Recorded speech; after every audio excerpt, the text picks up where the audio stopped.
Nagbitiw bilang miyembro ng Bicameral Conference Committee si Surigao del Sur 1st District Representative Romeo Momo Sr.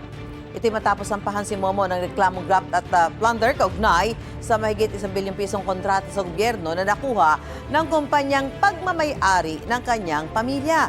Sinampahan din ng reklamo ang asawa ni Momo na si Tandag Vice Mayor Eleanor Momo, kanilang mga anak at iba pang mga kamag-anak. Ayon sa naghain ng reklamo na si Attorney Helen Zafra, ginamit umano ni Momo ang kanyang posisyon sa gobyerno para makakuha ng government contracts ang kanyang pamilya.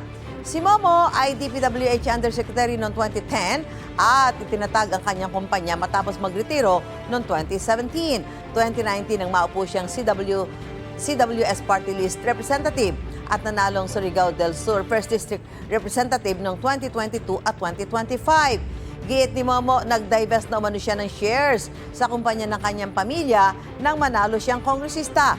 Anak na raw niya ang namamahala sa kanilang kumpanya. Nag-resign daw si Momo sa BICAM bilang delikadesa at hindi raw dahil guilty siya. I decided to resign, no? Not because of guilt, not because I'm guilty, but because I wanted to insulate and isolate BICAM from any politika, no?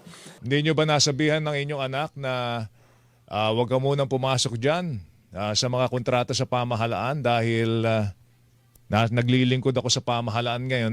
And in fact, kayo po ang chairman ng Committee on Public Works.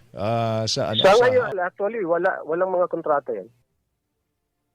Gusto mo bang mauna sa mga balita? Mag-subscribe na sa GMA Integrated News sa YouTube at tumutok sa unang balita.